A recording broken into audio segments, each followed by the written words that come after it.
সাতক্ষীরা জেলার গর্ব মুহাদ্দিস হাফেজ প্রিন্সিপাল রবিউল বাশার সাহেব, অন্যান্য অতিথিবৃন্দ, ওলামা হযরত, প্রাণপ্রিয় এলাকাবাসী, মুরব্বিয়ে কিরাম, যুবক ভাইরা, পর্দার অন্তরালে মা ও বোনেরা, সবার প্রতি আমার আন্তরিক সালাম। আসসালামু আলাইকুম ওয়া রাহমাতুল্লাহি ওয়া বারাকাতুহু।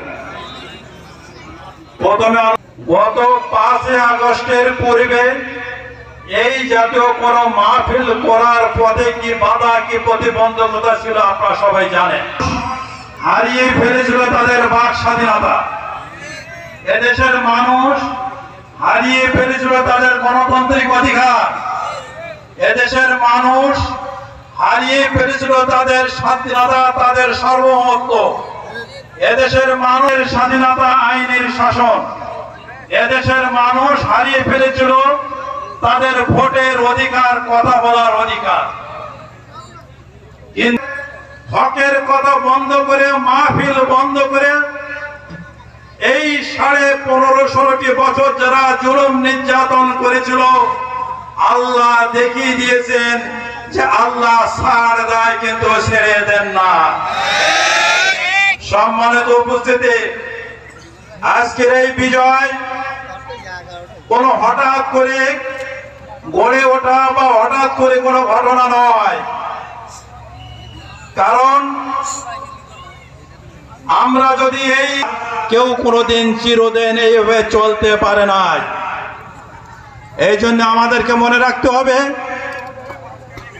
আজকে যে পরিবেশ আমরা পেয়েছি, আজকে যে সুযোগ আমরা পেয়েছি হক কথা বলার, কোরআনের কথা বলার, এই সুযোগটাকে আমাদেরকে ব্যবহার করতে হবে। কারণ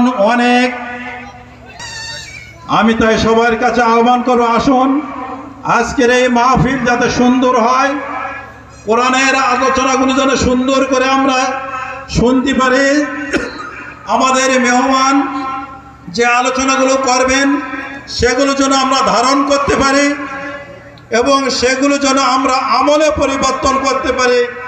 আল্লাহ আমাদেরকে তৌফিক দিন, আমিন। আসসালামু আলাইকুম ওয়া রাহমাতুল্লাহ। ধন্যবাদ। মোবারকবাদে পর্যায়ে এখন শাসন ও উপজেলা শাখার সংগ্রামী আমির সবাই আহ্বান জানাচ্ছি। আলহামদুলিল্লাহ, আলহামদুলিল্লাহি ওয়াহদাহু লা শারীকা লাহু, ওয়াসসালাতু ওয়াসসালামু নবিয়ানা মুহাম্মদ সাল্লাল্লাহু আলাইহি ওয়াসাল্লাম আসহাবিহি আজমাইন।